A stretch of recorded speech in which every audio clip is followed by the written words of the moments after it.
Hi, welcome to Tech Beyond Gender podcast. Today we are joined by Lian Passmore, founder, ethical AI builder, researcher, and self-taught coder from Fangarai. In just 2 years, Lian transitioned from background in learning design and organizational well-being into building AI-powered products focused on care, inclusion, and accessibility. She's the founder of Dreamstorm Venture Studio, creator of tools like Raybox and Your HQ, and is completing her master's in technological futures at Academy X. And she's a mother of five, including triplets. Lian is passionate about creating technology that serves people, especially communities often left out of the conversation. Thank you so much, Lian. Thanks for joining us. Thank you for having me. There's lots that I want to talk to you about. Now, to begin with, 2 years ago, like just 2 years ago, you had no technical background. Am I right? I would say no technical background in terms of like developer coding. Was very familiar with technology because I had been an IS trainer for a little bit of time and done instructional design for software and tools within an organization. So understanding of the tech space, but never actually built anything or designed anything. I was the person that they would go to say, can you break this? Because I don't like to follow the rules. I like to just, see if I can figure things out. So yeah, that was the tech background. Yeah. One thing that was very interesting when I saw your LinkedIn profile was you mentioned something about I can build this myself, right? So from coming from a no technical sort of background to getting to the stage of I can build this myself, what was the moment that made you decide that? Didn't actually purposefully try to learn how to build things, but by nature, I like to know how things work. So when I started my master's, at the beginning, my main research question was around feedback systems. And I wanted to know if we used conversational AI to get feedback from people, um, would it be different? Would it be richer? Would they feel comfortable doing that rather than just your normal tick box form or, 1 out of 5, that kind of thing? And right at the beginning of the research, everyone started sending out surveys. They wanted to, gather some information about, what was their starting point. And I thought, oh, this is a good time and opportunity to test out the conversational AI and see, can I build an agent and can I get a form working and do all of these things? And yeah, I didn't intentionally go out going, I want to teach myself these skills. I really did learn by just doing it and going, okay, I want to test this out. How does it need to look? What do I need to connect to what? And that first go I had at it taught me a lot. And now looking back, I made it so complicated. But it's really interesting to see how the tech has evolved even since then, in terms of how I would build what I built then. But that's essentially it. And then I went, okay, cool, I did that. You know what? I can see some applications for this technology in learning and development. I could create some kind of coach that helps to embed learning when people have been to face or workshop interactions and help overcome the forgetting curve. I should go and build that. And I knew someone who was delivering a program and said, what do you think about this? And then I built Coach Emma, and I scoped that build at 60 hours based of absolutely no me going, okay, I'm going to use the same tech stack, but there's some new stuff here. I know how to get the information to do it, but I don't know how long this is going to actually take me. And yeah, I underestimated by 50% at least. I stopped counting at 129 hours for that particular build. But at that time, that was before things like, the Claude Code extension was available in VS Studio, and you actually, I definitely am a vibe coder, but I had to actually learn how to understand and read the code because I had to fix everything myself. And, there weren't these cool little tools that could do all the diagnostic and analysis across your projects then. So then it just went on from there. And then every time I've had kind of an issue for myself and think, man, I've used this app before, but I want one that can do this. I've just gone, oh, I know I can build that. And it's just gone on and on from there.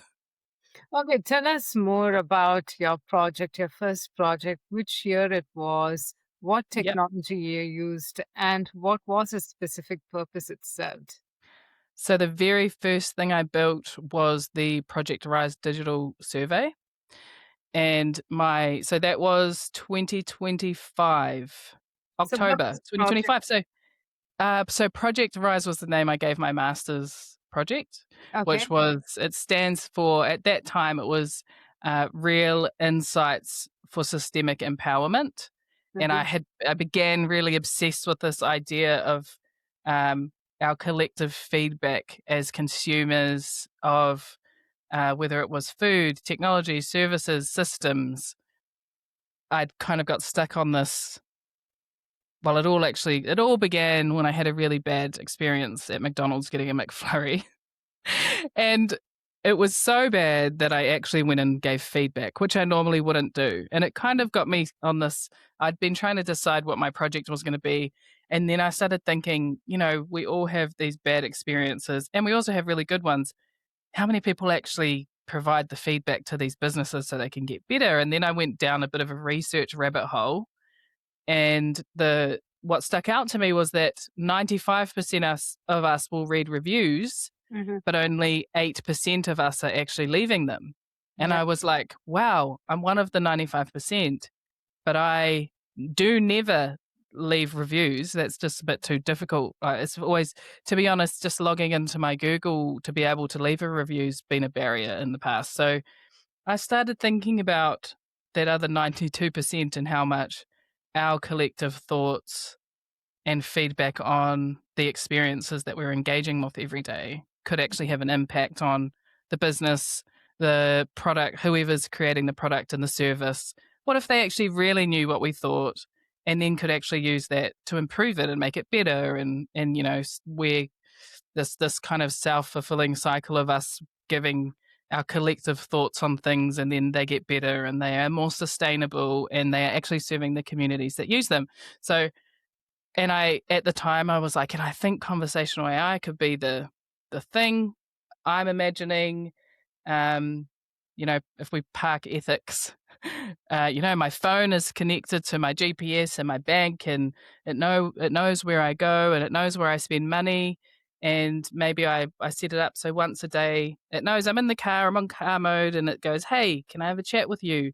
I know you went here today. How was that experience? What was that like?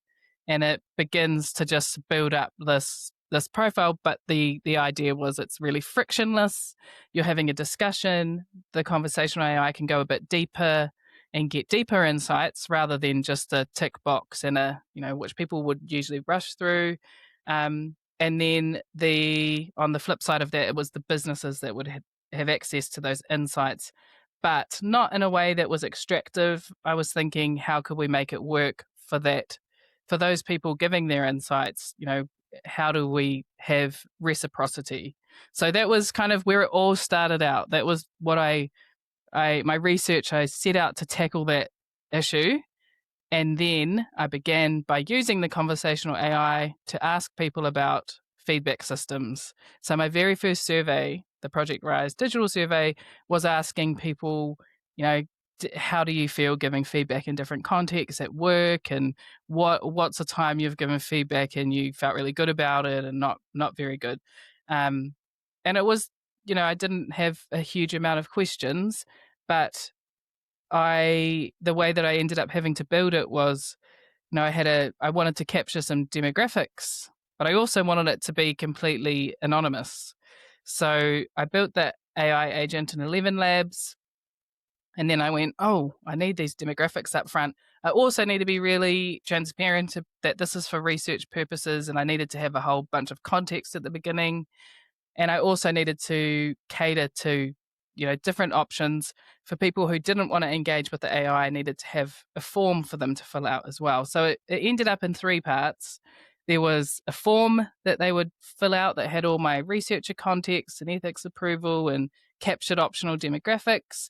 And then once they did that, then they would get access to the conversational AI. And if they chose not to use that, they would do the form. But what I then I went, oh, hang on, I need to have some way to identify if someone has done the form and then done the, voice conversation, and then perhaps as well done the form. I need to know, connect the dots to be able to slice that data with the demographics. And that's what I learned about API and being able to pass variables over to the agent. So we had this consistent tracking number, but then having to store things in, so this is where the database goes. And then and that's when I learned about webhooks and all of these different things that I didn't have any idea about before. It was the first web page that I built, first introduction to GitHub and Vercel and Superbase. And for the very first one, I used Make as well. So that whole workflow automation at the time was just getting quite big. Everyone was starting to use Make and Zapier. And that was the very first experience. And my tech stack throughout the builds that I have done hasn't actually changed that much.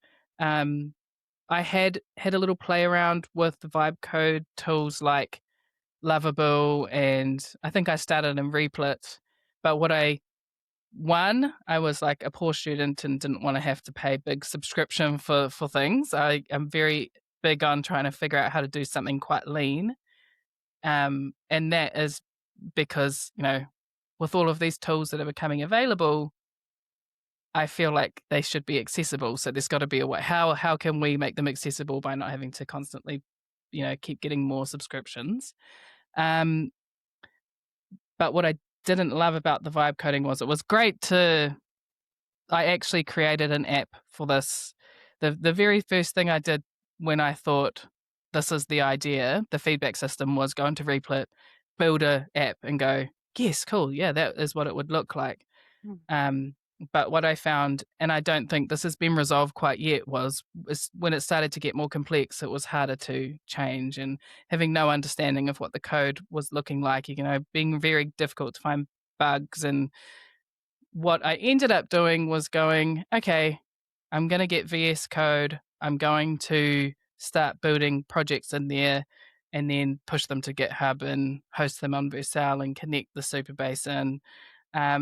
And eventually I stopped using, after that, I stopped using Make as well. I just started doing the API calls within the website or app and using webhooks. It started to become more available to be able to integrate 2 things together rather than having that middleman that I had to pay for. So, yeah, that is kind of the tech stack I started with, and still the tech stack I'm using. I build a lot of websites now, and I'll do it from scratch in VS Code. And while that has some of its drawbacks, I just love the level of control that I can have over what it looks like and knowing exactly where things are going and, what the thinking process is behind the scenes.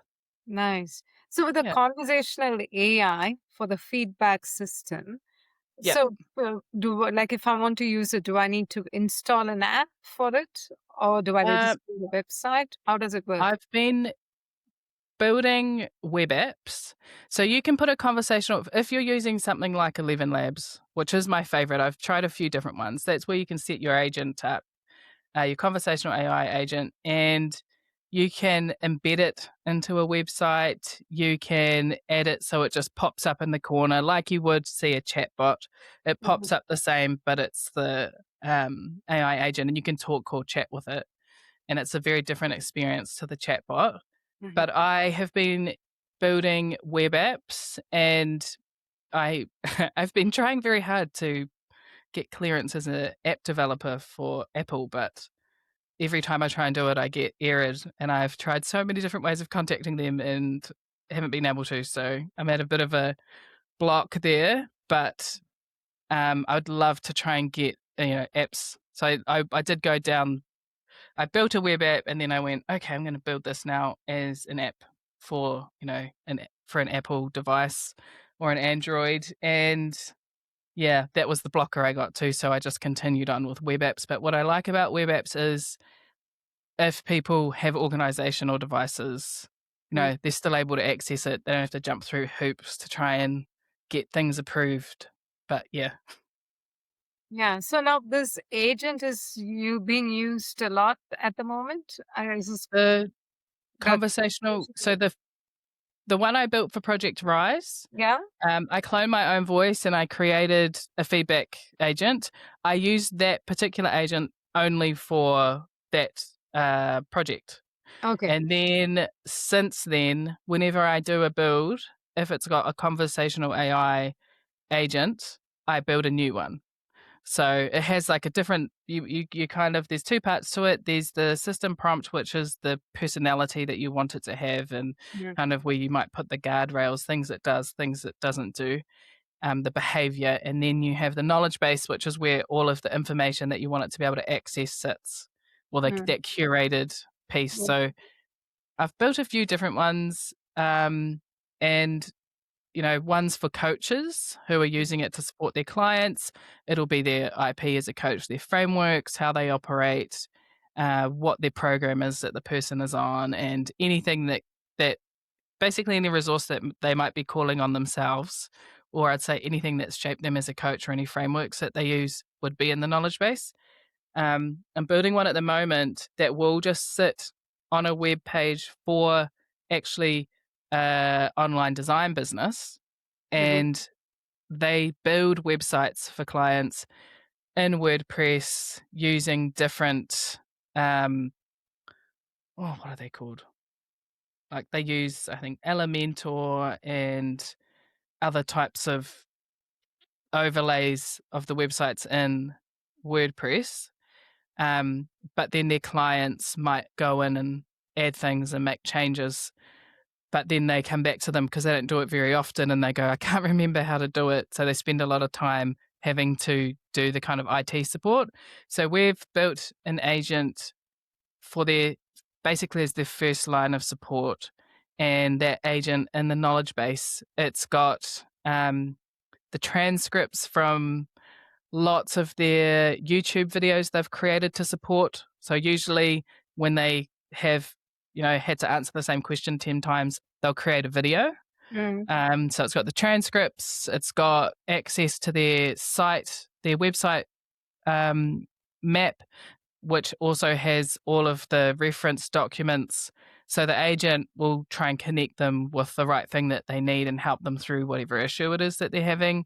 And That- then it sends a report through to their service desk. So it gets marked as a ticket that was resolved with all the information, or if it wasn't resolved, then they can take it from there and help. So that's two instances. I have done another feedback one for right at the end of my research.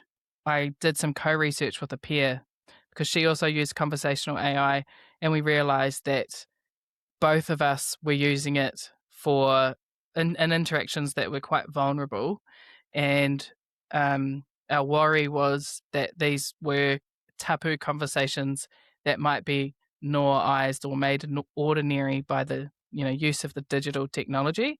Mhm. Neither of us really knew much about that, but we thought, oh, we need to ask other people what they think. So we did a online wānanga with a whole bunch of mostly Māori, some Pacifica, and then we had a couple of others from our cohort from different cultures come in because we wanted a few different perspectives about how interacting with the conversational AI may impact the actual things that are shared within a conversation.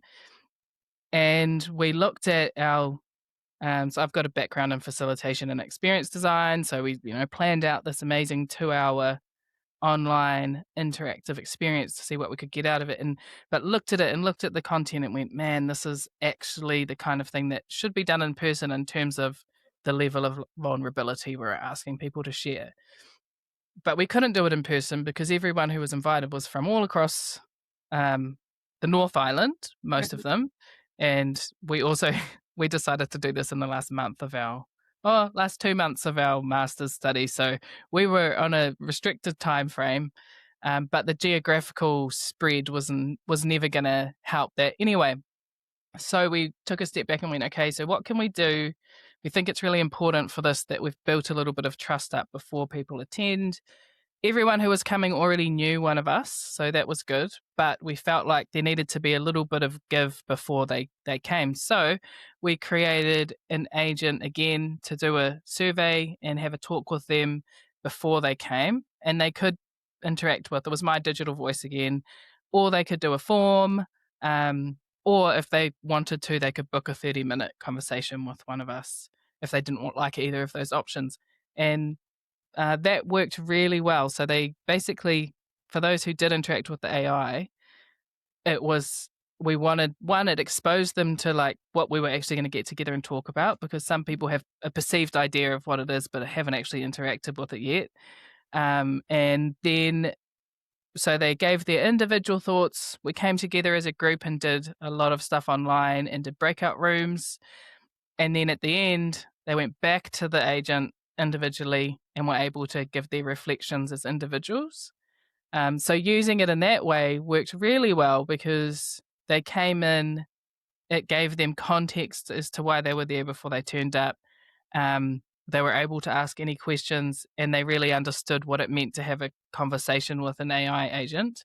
And also, yeah, there were like little things like it was mispronouncing the te reo, which was a big part of the discussion that we needed to have. So, yeah, it's lots of different ways to use it, but the feedback piece I think is really interesting. And along the way,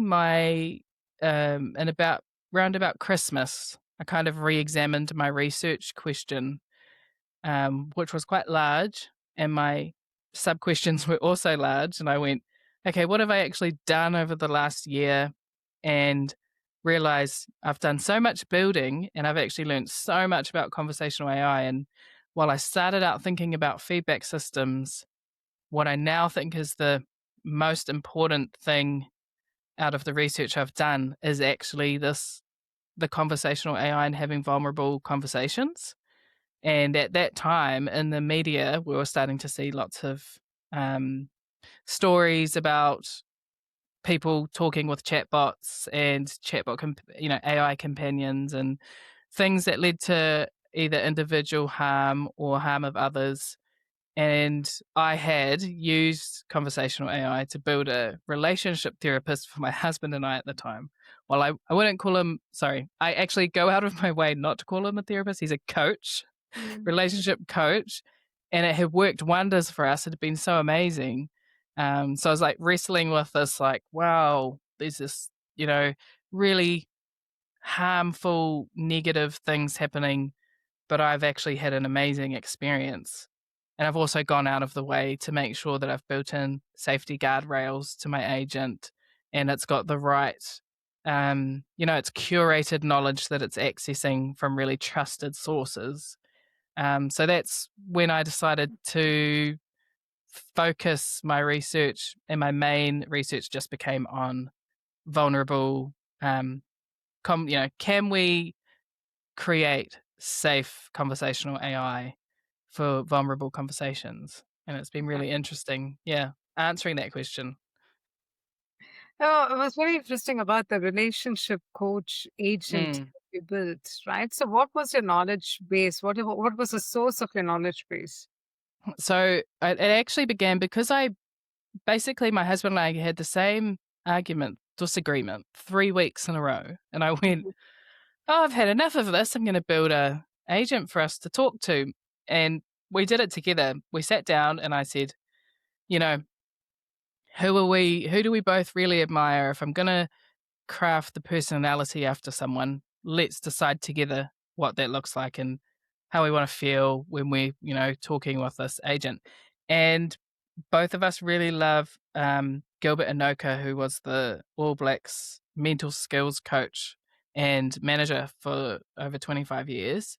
And so he kind of became the base, and we liked all of we've been to one of his talks, and we still use some of the frameworks that he shared.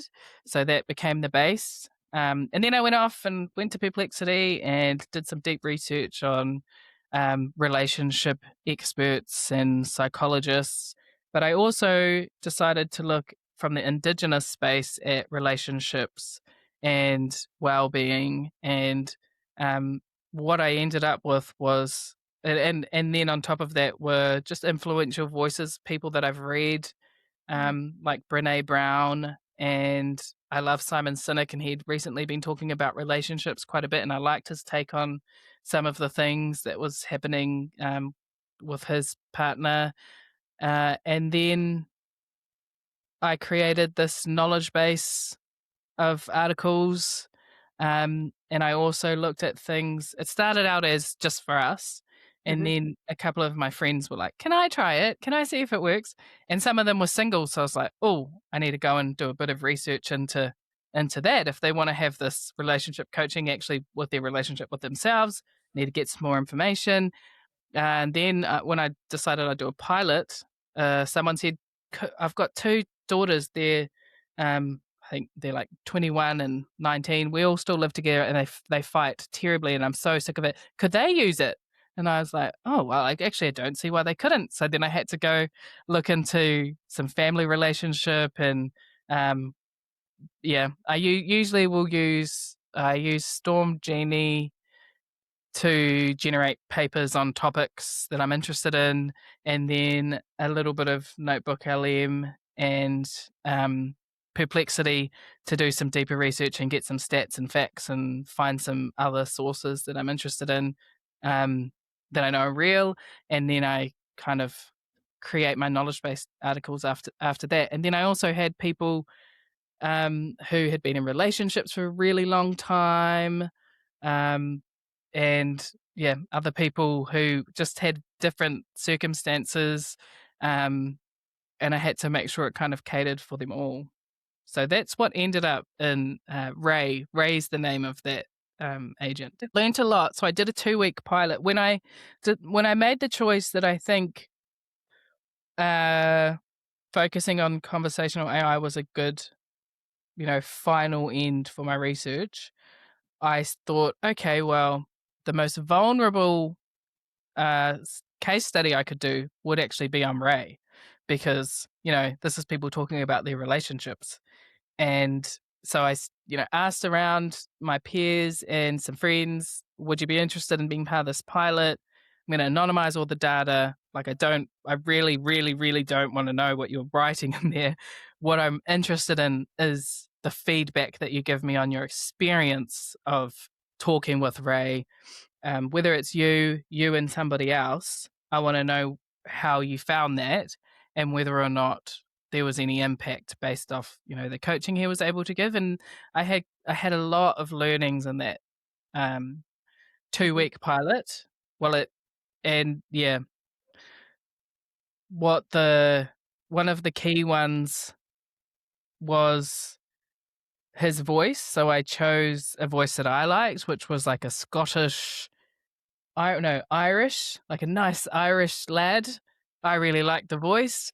And then I had a couple of comments come through of like, I think this is my new boyfriend. And I was like, oh no. That's one of the things, the guardrails was I didn't want it to become any type of romantic-y anything, which I can see how it easily does, because for some people who might be vulnerable and lonely, because I basically had just programmed him to reflectively listen. And that really seemed to strike a lot of people, because I just don't know if they get a lot of that in their normal day-to-day life. That was kind of one of my theories after it was, I've programmed him to communicate well, as we all learn in our communications courses that we do. but having a judgment-free space, I feel, gave a lot of people that freedom to kind of actually let out how they were really feeling without the fear of being judged. Mm. And that, yeah, that was a really good learning, but also how do you guard against someone then forming an attachment to that? So, yeah, when I first built Ray and had lots of success at home with my husband and my friends, I was like, oh, I'm going to put him in the App Store and make some money out of this, and this is amazing. But after doing the pilot and realizing, my goodness, what if something that I've built actually harms somebody Mm. inadvertently? I was like, oh no, there's so much that I would have to do before I could put him out into the world, including talking with psychologists and like people who specialize in there's I'm signed up to watch a webinar next week on actually this exact topic and how AI, where does it fit in that well-being and support space. So I need to do a lot more learning and probably partner with the right people before I take him any further. But at face value, at home, great. Awesome. So you mentioned a wide array of different tools, right, for this conversational Yep. AI. So now this just sounds more like a RAG-based layer. And I'm just thinking there are so Yep. many different clouds providers who offer managed services where you Mm, just link your tool to knowledge base, and then yep. you can start sort of pretty much working from there. Have you tried them, or is there a reason why you would build everything from scratch? So the AI agent is I've really found 11 Labs to be the best because for what I've been doing, because it's just really specifically set up for these conversations and all Mhm. the monitoring. I have worked in a team now, and we've been building. We built an agent, and also there's things like pronunciation and all of that kind of stuff. 11 Labs has evolved so much since I started using it. Now they have guardrails, and there's so many things. The pronunciation of Tadeo is so much better. But I have worked in a team where we have created a AI assistant, and I wanted to make it a conversational AI agent because it would have just on a relational level, it feels a lot better than just your yes no answers and if it can answer something saying, sorry, I don't know what that is, you'll have to go elsewhere, or repeating the question, I thought, no, we need, to have conversational AI in this. But we didn't want to put any of the IP into the knowledge base for 11 Labs because, it's a third party. Mm. And while they guarantee, where things are stored for this particular business, we want to keep everything here in New Zealand. So it was what ended up happening was we actually had to we used 11 Labs for the text to speech and the speech to text, but we couldn't use the system prompt to design the behavior of the agent, and we couldn't use the knowledge base. We had to use a rules engine in the background on a server in someone's home to do all of that. Oh, wow. um, but we ended up having to cut the conversational AI piece because we could use the 11 Labs voices, but not the pronunciation. So we couldn't get Te Reo Māori working, and it was a case of if that didn't work, we couldn't use it. So yeah, that was it. That was interesting. So I haven't tried to build any agents myself. I think the architecture and the infrastructure, the to get it all right, there's so many moving pieces. Though it would be nice to be able to just have my own. But I would love to be able to securely host the knowledge base. Mm. Even for when I'm building the coaches now, the coaches I work with, they don't actually even really care or worry about that kind of thing. And you know, having their IP securely within the knowledge base of 11 Labs at least is more secure than it's going to be if they're just like dropping it all into ChatGPT and even creating a GPT in there, it's better, but the best would be that we could have their knowledge securely somewhere in a server in New Zealand owned by us. Mm, But yeah, did that great. answer your question? Yeah, I was Yeah. thinking more Mm. like about some cloud providers, right? They are Yeah. having different managed services these days, which sort of Mm. simplifies a whole lot of process for RAG-based implementation, similar to what you Mm. described. And they do come with guardrails themselves. Yeah. You don't really need to think too much about how safe or how secure my data Mm. is going to be and stuff. So, It's just that, yeah, I haven't, in that case, like having it securely, I've thought about, so when the conversation occurs, what happens is what ideally would happen at the moment, I pull out context to create the memory. So if I was having a coaching conversation with one of the AI coaches I've built, that coach has defined these are the important things that mm, I like my everyone to do. I want to know their values and I want to know what their current goal is and all of that. So I'll use dynamic variables to pull that out and store it against their profile in the database, and then that's passed along to the agent every time they engage. So it's got just a bit of memory context for them. But ideally, when I first started building, I thought I'd be able to just have it completely, it would have a conversation, it would get summarized and have these beautiful context for every last however many conversations it's had, the agent could access, and then it would be a really rich continuation of these. And then at the time, I was trying to build lean, I had to use some AP, like some credits to be able to do that. So whether it was ChatGPT or Claude credits, or what's it called? OpenAI credits. I had to do something and I was like, oh, I don't actually want to pay for that, so I'm not going to. But I went, okay, well, what if I had my own local LLM mm, running on my computer that could then summarize everything for me and put it into Superbase, so I'm not having to do anything. I've just started using was it Llama, yeah. and I'd put it. So I was interested in what models can I use on my computer that I can do stuff in, and then it's not going to be touching the internet at any point. But at that point, found out no, it has to be in the server in the cloud. Sorry, in the cloud to be able to connect in.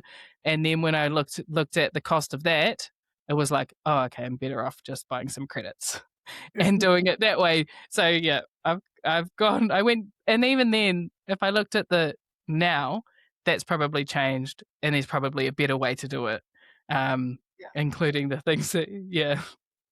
So it's Um, just constantly changing, isn't it? yeah, yeah, it's a ever-evolving landscape. It's really Yeah. hard to keep up with it, right?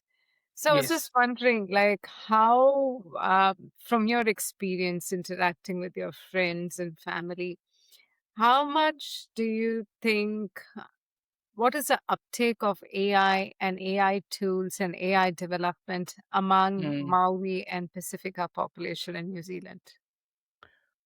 I had a conversation about this just yesterday, and I think it might depend on the region, but I know in Te Tokoro up here in Northland, um, it's fairly very low. Like, I recently went to a workshop with a bunch of really big up and coming Maori businesses, small businesses, in terms of numbers of employees, but quite well known, a lot of them, up here. And yeah, the conversation at the table that I was at, there was 5 of us, and only 2 of us had used Chat GPT. Oh, wow. So yeah, and I had a conversation with somebody yesterday who works in social impact, who said basically that's where they're at when they're working with organisations. They may have put together some kind of AI policy, but they really don't understand what it means. And actually, people are still, those who are using it don't understand what's happening when they're using the free versions and they're just putting everything and anything into it. So I definitely don't think there's much AI literacy, but I think if you go back, there also wouldn't have been much digital literacy in the first place. And there might not have been a need for it. There's not many providers up here. Like I've just started doing more in the AI strategy space for small businesses, and a friend and I have decided to do an AI workshop up here because there actually isn't anything else. So it's, you have to go to Auckland or you have to do it online. And what there is not really relating to the activities that these businesses are doing. So they can't really relate learning about some of the topics that we can find online to how do I integrate that into my day to day? What does that actually mean to me? So I don't know the numbers, but I think it's fairly low. And then there's some people like myself and others that I've studied a lot alongside who have just kind of super started using it for absolutely everything and trying to think more about the ethics of it all. And so there's quite a divide, would say, which is something I would love to be a part of helping to bridge. Yeah. So when it comes to gender, what Mm. what have you observed? Like, are there many women who are more into technology, especially in the AI space at the moment? I don't think there's enough. That's for sure. Mm. In my cohort at Academy X, there was 40 of us, and actually in our cohort, I feel like at least half of us. It was a good half split. Mhm. But in terms of, I mean, I can speak for Whangarei in general, where I live. I have been trying to find a network for myself of other women who do work in tech, particularly in emerging disruptive technologies, that kind of thing. And it's been very difficult to find anyone. I can tell you now, I have one friend I can talk to about the stuff that I do. Actually, so two friends, one in Whangarei, that I can talk to about the stuff that I'm doing who actually understand even a little bit of what I'm saying. So, yeah, even in my own community and within my friends and family, um, they actually just have no idea what I do. So, yeah, I would love to see more women, but I'm also starting to go to like a lot more um, events, with other founders and other business owners, and that's been good just to see what people are using different things for. But that, same table I was sitting at, um, where only two people had used ChatGPT, also of the group, only two had websites. Mm. So it's the digital landscape looks a bit different. Um, and I think the number for Māori and tech is only around the 4% mark anyway. I'm not sure how many Māori women there are in the tech sector. I am a numbers person. After this, I'm going to learn, and then I won't forget. Yeah, that's nice. So, so you're a mom of five, including triplets. And how has that shaped your approach to technology and problem solving? Mm, I think I'm in like a systems. I didn't know this until I started studying because I didn't know there was a name for it, but I am naturally a systems thinker. So that has helped a lot. And having to have the capacity to deal with a lot with my family, and obviously the triplets are. I actually don't know how I started my masters when they were 2. Looking back now, I think, man, don't know. I think I must have just been running on the what's it called when you're in fight or flight mode and just living on adrenaline at the time. But yeah, I think a lot about the technology that they're going to interact with. And the first thing I did after I started my masters, I had been quite active online before then. I love storytelling, so I had been using Instagram to kind of diarize different seasons of life, including when I was pregnant with the triplets.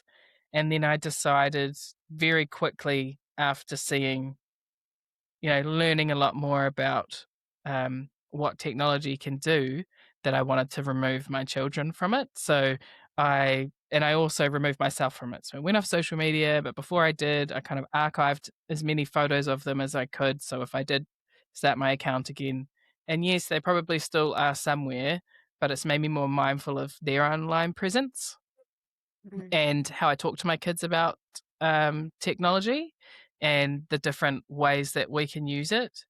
And yeah, for me, even with my 13 and 16-year-old, understanding how they actually learn and how AI can help and where it might hinder or prevent them from learning has been really cool, because that's something I had to figure out for myself, because we were, we were studying when I guess it was becoming, at the time, everybody was kind of using ChatGPT at the time for just everything.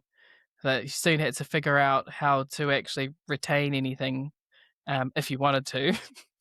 Mm. Then I had to quickly figure out systems for myself. So it's been good being able to share that with my kids. I wanted to get into tech because I wanted a career change, and I think definitely what drives me is my family, because I have a particular lifestyle that I would like to be able to give them, and that's why I have really immersed myself, and I really wanted to make the most of every opportunity of learning throughout Mm. the 18-month program, which meant for me really getting my hands dirty and learning as much as I could, not necessarily to become a builder full time, but I like really want to understand how things work. Um, and also I love being able to just solve my own problems now and build things. Yeah, And that's for right. my family. Yeah. Yeah. So the projects that you have worked on, right? Like including the coach that you built for your Yep. relationship. So they all have addressed specific problems. Now, have you thought about, or I'm sure you would have thought about this, would you like to talk more about some solution that from using an AI tool that Hmm. would help in dissolving or minimizing the gender inequities in tech or even Yeah. the racial inequities in tech? Have you thought Mm. about it?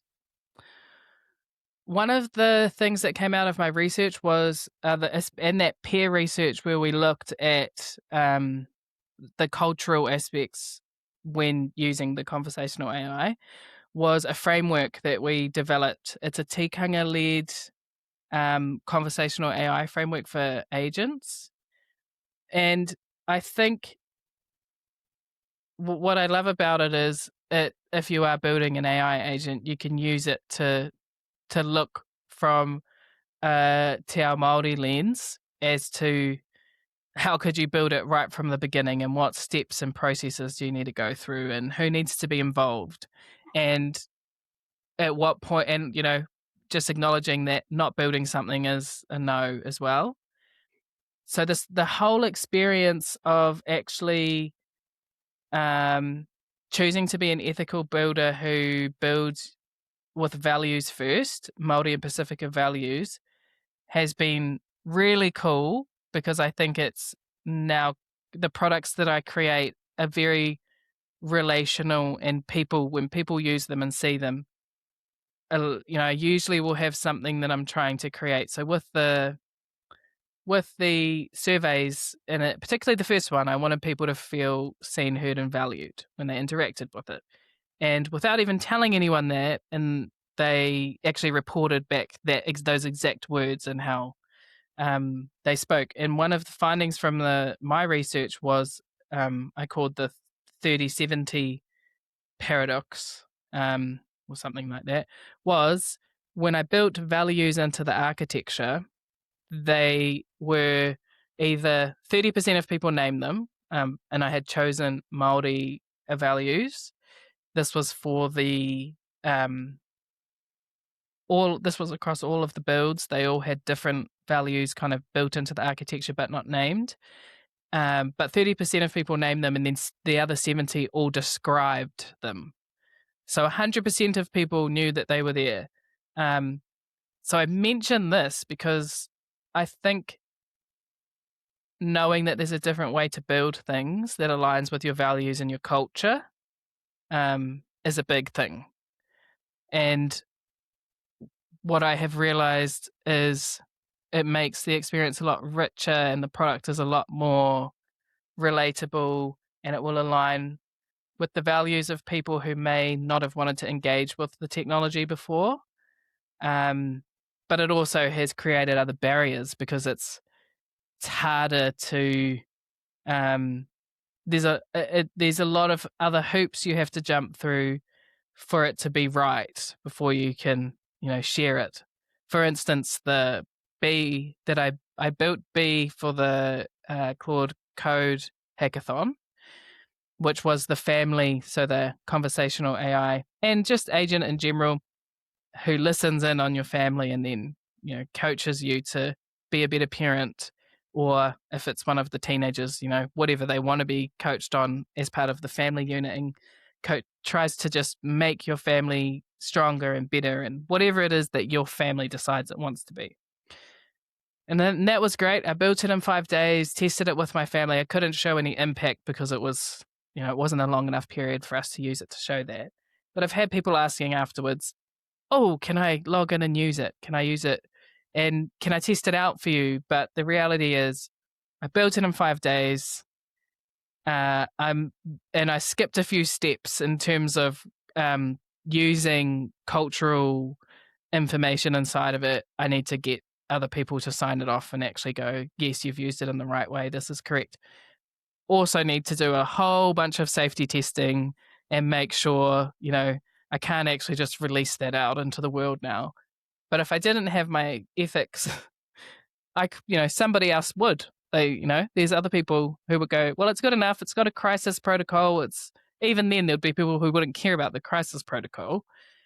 So I think hopefully when people know that we can build tech, we can build things differently in ways that align with our values culturally, it's going to make more people want to do it.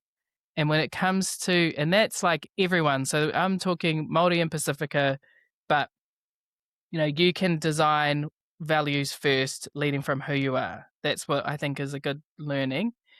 And then for women in particular, I'm starting the podcast as well with a friend of mine, who the only other woman I talk about tech with in Whangarei, because we are equally going, we use AI every single day, lots of different types of applications, lots of different tools.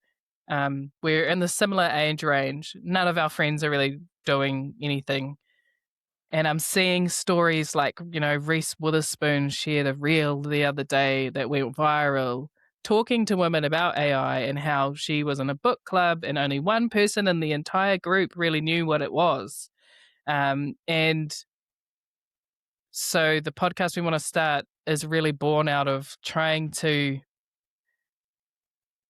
find the tech curious women who don't think it's for them, and hopefully make them realize that I think the way that we think, or the way that a lot of women think, really lends itself towards the creation of AI products or, using, or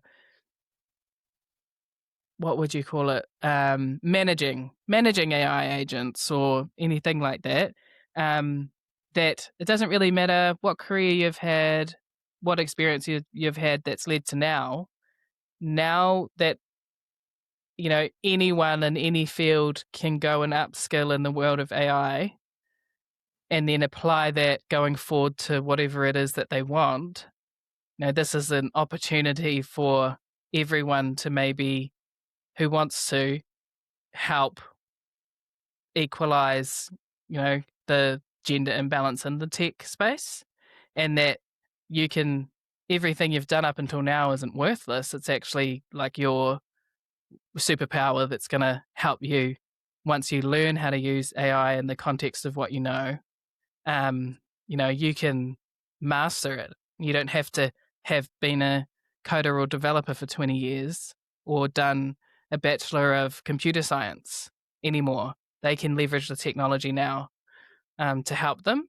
And we've been having lots of conversations about just the fact that there's a lot of women's roles that will end up being done by AI. Women, what would it say? How do you put it? Roles that women would more likely have, like things that might be office based, or all of those things that are going to end up being automated.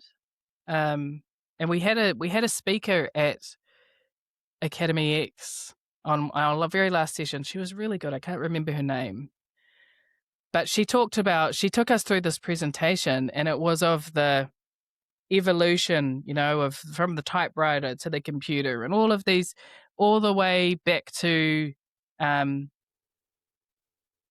like when people were in the army, and there would just be shelves and stacks of little bits of paper, and if they needed to look anything up, there's just all these rows of women who would go find the thing that they needed. And she took us, through the evolution of then we got a computer, and it became just one person sitting at the computer, and then we, and all of these jobs that she was showing.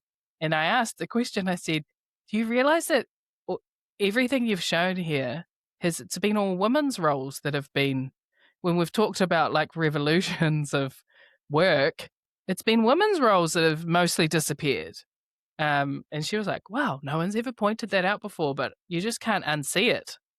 And when I think about, we hear a lot about in the media, if there's men involved, like, there's a lot of factories and stuff being shut down, and potentially robotics taking over doing certain things. But actually, if you look at all those jobs that get done in the background that nobody's kind of shouting from the roof that they do, they're going to go. And then what's going to happen to the mum that was working part-time to, get the income just over the threshold to be able to buy some of the things that the family really needs? And so anyway, we want to start a podcast because we think more women need to be able to access technology, but they don't need to be completely up to date with it. They just need to find the sources that they can trust, like podcasts like this, where you can go and have a listen, and the information that you're getting is coming from a source that you can trust. And so we kind of I'm imagining it like, and I want to use AI as much as I can in it too. So we're going to have some conversations that we record, but I also want to do some like news bulletins that we are using AI to capture stuff from the sources that we trust, and then using my digital voice, turning it into a podcast, but being really transparent about it and going, if you want to listen to the 10-minute news update this week or even daily, here it is. Listen to it on Spotify. This is using AI. Catch the real version of us on, once a month or whatever it is. Yeah. So yes. Wow.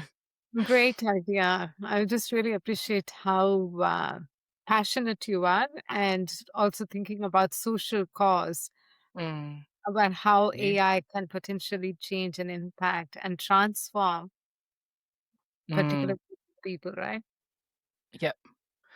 So, what advice would you give to either a woman or a gender diverse professional who's contemplating to transition into tech? I don't know if there's been a better time than now. It's probably what I think about that. And I a lot of people have asked me where to go and, so where do I go and learn about this and what should I do? I really advocate for the Academy X 10-week disruptive technology course that they do. And sometimes the founder, Frances Valentine, even will run them. She also does a quarterly tech briefing that I absolutely love. We've got it free as students. Every quarter, she'll do a briefing on what's kind of happened since her last briefing and what's coming up going forward. I've found them absolutely amazing and really insightful, and I look forward to them every 3 months. If I am contemplating doing the disruptive technologies again. I will do that again soon, the 10-week one, just because I know from when I did that to now, that portion of things are going to change, and it will be great to just keep up to date. What I love about how Academy X delivers their learning is, usually it's an expert in the field who's coming in to talk about that, and it's they're coming in today, and if something's changed that morning, they're talking about that. They're Mm. not restricted to a curriculum that might have been set before things have changed. We have to be so adaptive now. So if it was somebody who was going, kind of like me, I thought, I want to change careers. What can I do that's going to bring all of my experience with me to where I am now, but also future proof? So I'm not having to be wondering, is my job going to disappear? Then learning about this stuff is definitely a good step. And you might not, the masters wouldn't be for everybody, but a 10-week online, get your head around what's out there right now, how are people using it, and it might give you an idea in whatever area you're working in on how you can use tech, or AI, or to shape and make things better. But yeah, I think there's no time but the present, and get out there and find some voices that you like and align with, and listen and read and watch. But probably most importantly, actually take action and do something. Yeah, great. Right. Like, yeah, I get into this mode of just thinking and over analyzing at times, Yeah. but action is the key step, right, to it. Yes. And I used to do that a lot before I finally left my job, which I'd been at for 15 years. I'd made so many little exit plans for myself because I've always wanted to work for myself. Even in, as a learning designer, health and safety practitioner, there were lots of different opportunities that I could have pursued to work for myself. But I never took action. I made so many plans, and I also read so many books. I've read lots of self-development books and things like that, and then it just kind of got to a point where I burnt myself out of reading all of these things, and realized I can't even remember half of what I've read most of the time because I don't give myself any time to really embed what I've learned. So kind of went, okay, I need to be doing things. That's how I learn. If I want to make the most of what I'm learning, for me, that is building or talking to others and telling them about what I've learned, because that does reinforce it for me. But yeah, the take action, and who cares if it sucks? And I don't know if it's like an age thing, but I'm just I really just don't care anymore what other people think when I am putting things online like I once would have. So that's helpful, but I know it's not something you can just snap your fingers and have overnight. Maybe the more you do it, the easier it gets. I don't know. Yeah. Thank you so much, Lian. It was just amazing to have you in the conversation. And thank you for making time on a weekend, being a busy mom and having all these aspirations for transforming the society. Oh, no worries. Thank you so much for having me, Meena. Great. Thank you.